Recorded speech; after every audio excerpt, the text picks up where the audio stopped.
मृदुल और पिंकी की शादी को भी 4 ही दिन हुए थे कि पिंकी अपना इतना बड़ा जॉइंट ससुराल देखकर ही पिंकी के ड्रामेबाजी शुरू हो जाती है। अरे आ गए आप, कब से मैं आपका ही इंतजार कर रही थी। आखिर ऐसी भी क्या बात हो गई जो तुम मेरा इंतजार कर रही थी? मैं ये सोच रही थी कि हमारी शादी को 2 दिन हो गए हैं। मैंने बहू के नाते अपनी पहली रसोई की रस्म भी पूरी कर ली है। अब हम हनीमून पर कब जा रहे हैं। मैं चाहती हूँ कि हम दोनों जल्दी से हनीमून पर कहीं घूमने जाएं और वहाँ से आकर परिवार वालों से अलग हो जाएं। अलग हो जाएं? ये तुम क्या कह रही हो? तुम्हारा दिमाग अपनी जगह तो है ना? तुमने ऐसी बात सोची भी कैसे? पिंकी जैसे ही अलग होने की बात करती है, मृदुल पिंकी पर गुस्सा हो जाता है। मृदुल की नाराजगी देखकर पिंकी भी मृदुल से नाराज हो जाती है और अपनी दिल की भड़ास निकालने लगती है। मेरा दिमाग अपनी जगह पर ही है और मेरी बात कान खोलकर सुन लो। मैं रोज रोज इस घर में नौकरानी की तरह काम नहीं कर सकती। मैं कोई नौकरानी नहीं हूँ जो 20 लोगों का खाना अकेले बनाऊं। मैं एक जॉइंट फैमिली में नहीं रह सकती और हम हनीमून से आकर अलग हो जाएंगे बस। अभी हमारी शादी को 4 दिन भी नहीं हुए और इन 4 दिनों में ही तुम्हें मेरा परिवार फूटी आंख नहीं सुहा रहा और अलग रहने का इतना ही शौक है तो तुम यहाँ से जा सकती हो और हनीमून के ख्वाब तो अब तुम भूल ही जाओ। क्या कहा तुमने? मैं यहाँ से चली जाऊँ? अरे मैं क्यों जाऊँ? तुम मुझे इस घर में ब्याह कर लाए हो। मैं इस घर की बहू हूँ और तुम्हारी पत्नी। मैं कहीं नहीं जाने वाली और मुझसे पीछे छुड़ाने की कोशिश भी मत करना। पत्नी हूँ तुम्हारी। पिंकी की बेपैठ सिर की बातें सुनकर मृदुल को बहुत गुस्सा आता है और वो अपना बोरिया बिस्तर उठाकर सोने के लिए बाहर चला जाता है। अब इसी तरह से कुछ दिन बीत जाते हैं और एक बार फिर पिंकी के सिर पर अलग होने का भूत सवार हो जाता है। मृदुल देखो, अब मैं और बर्दाश्त नहीं कर सकती। तुम उस दिन मुझसे नाराज हो गई थी, इसलिए मैंने कोशिश की इस परिवार के साथ रहने की, पर 1 महीना हो चुका है। अब मैं नहीं रह सकती तुम्हारे परिवार के साथ। तुम्हारा परिवार मेरे लायक नहीं है। मेरा परिवार लायक नहीं है तुम्हारे, या फिर तुम मेरे परिवार के लायक नहीं हो? गलती की मैंने तुम जैसी औरत से शादी करके, जिंदगी बर्बाद हो गई मेरी। क्या क्या कहा तुमने? तुम्हारी जिंदगी? अरे ये बात तो मुझे बोलनी चाहिए। पिंकी बोल ही रही थी कि मृदुल अपना ऑफिस का बैग उठाकर ऑफिस के लिए निकल जाता है। अब पिंकी भी मृदुल की हरकतों से परेशान हो जाती है और अपनी माँ को फोन करती है। माँ, तुमने कैसे घर में मेरी शादी करा दी? जानती भी हो इस घर में कौन कौन है? सास, ससुर, जेठ, जेठानी, देवर, नंद। ओह, कितना बड़ा परिवार है माँ। मैं अब इस घर में और एडजस्ट नहीं कर सकती। अरे परेशान क्यों होती है? दामाद जी को अपनी मीठी मीठी बातों में फंसा और नौकरी के बहाने या किसी और बहाने कहीं और शिफ्ट हो जा। मृदुल को तो तू ही अपनी बस में कर सकती है। वो तेरा पति है, तेरी बात जरूर सुनेगा। अरे मैं भी किससे अपना दुख रो रही हूँ जिसने मुझे खुद इस कुएं में ढकेला है। मुझे ही कुछ करना पड़ेगा। पिंकी अपनी माँ से बात करके फोन रख देती है और अपनी जिद मनवाने के लिए हर समय मृदुल से नाराज रहती है। यहाँ तक कि उससे बात करना भी बंद कर देती है। अब रात को मृदुल और पिंकी अलग अलग सोते हैं। अपनी बहू बेटे के बीच का तनाव सुशीला से छुपा नहीं था। एक दिन सुशीला अपनी बड़ी बहू से कहती है, अर्चना बहू, मुझे कुछ ठीक नहीं लग रहा। कुछ दिनों से मिथुन और पिंकी एक दूसरे से बात नहीं कर रहे। अरे मिथुन भी अपने कमरे से बाहर सोता है। माँ, होगी कोई बात, पति पत्नी के बीच की बात है। आप बीच में ना पड़े तो अच्छा रहेगा, आप इग्नोर कीजिए। अर्चना अपनी सास को सारी बातें नजरअंदाज करने के लिए कहती है और खाना बनाने की तैयारी करने लगती है। तभी वो देखती है कि पिंकी आराम से सोफे पर बैठकर फोन चला रही है। उसे खाली बैठा देख अर्चना उसे मदद के लिए बुलाती है। पिंकी, तुम खाली बैठी हो ना? सारा दिन या तो तुम कमरे में रहती हो या फिर फोन पर।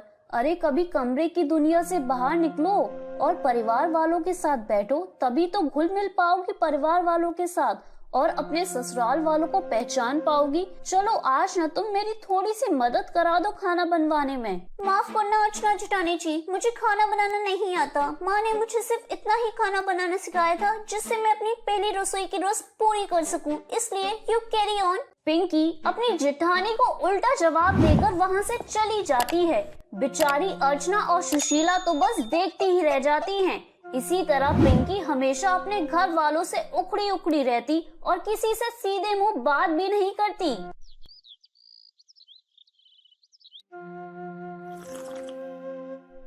एक बार फिर पिंकी और मृदुल के बीच में लड़ाई होती है और इस बार लड़ाई उनके कमरे से बाहर आकर परिवार वालों के सामने आ जाती है। देखो पिंकी, मैंने तुम्हें 1000 बार कहा है, इस बारे में मुझसे कोई बात मत करो, क्योंकि जो तुम चाहती हो वो कभी नहीं होगा। क्यों न कहूँ, जब जिम्मेदारी उठाने की ताकत कंधों पे नहीं थी तो क्यों करी मुझसे शादी? नहीं करनी चाहिए थी ना। वैसे भी अब ये रिश्ता मुझे बोझ लगने लगा है। यहाँ सब कुछ सिर्फ मैं ही झेल रही हूँ, हर वक्त सिर्फ मैं ही एडजस्ट करती रहूँ। अगर तुम्हें ये रिश्ता बोझ लग रहा है तो उठाओ अपना सामान और अपनी मायके चली जाओ, क्योंकि अब मैं भी तुम्हारे साथ नहीं रह सकता।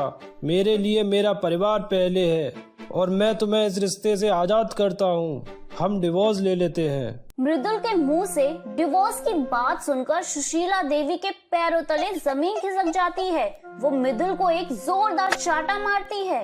अरे मिथुन पागल हो गया है क्या? बहू को छोड़ने की बात कर रहा है। अरे हमारे पूरे खानदान में किसी का डिवोर्स नहीं हुआ है और तुम्हारी शादी को अभी कुछ दिन हुए हैं और तुम दोनों एक दूसरे से अलग होने की बात कर रहे हो। मेरे जीते जी ऐसा कभी नहीं होगा।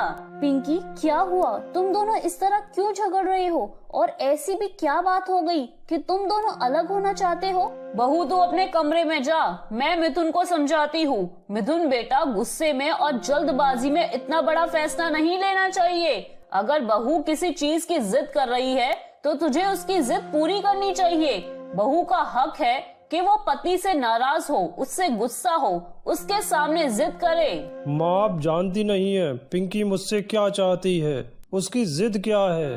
मैं उसकी सारी जिद पूरी करने के लिए तैयार हूँ माँ, पर मैं अपने परिवार को छोड़ने के लिए तैयार नहीं हूँ। पिंकी मुझे आप सबसे दूर करना चाहती है। क्या पिंकी इतनी खतरनाक लड़की है? अरे 4 दिन नहीं हुए इस लड़की को घर में आए हुए और ये हमारा घर तोड़वाना चाहती है।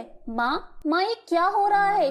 कैसी लड़की आ गई है हमारे घर में? दीदी आप तो चुप ही रहो। आप ही हो ना जो मेरे पति के कान भरती हो, तभी वो इस परिवार से अलग नहीं होना चाहता। अरे मैं इतने बड़े परिवार के साथ नहीं रह सकती। अरे तुम सब शांत हो जाओ भगवान के वास्ते। इस घर की बड़ी मैं हूँ और मैं अभी जिंदा हूँ, इसलिए इस घर के फैसले भी मैं ही करूँगी। पिंकी बहू तू हम सबसे अलग रहना चाहती है, ठीक है। जिसमें मेरी बहू की खुशी मैं उसी में खुश हूँ। वैसे भी सारे बच्चे अपने माँ बाप के साथ नहीं रहते। तुम दोनों जहाँ रहना चाहते हो रहो और हमेशा खुश रहो।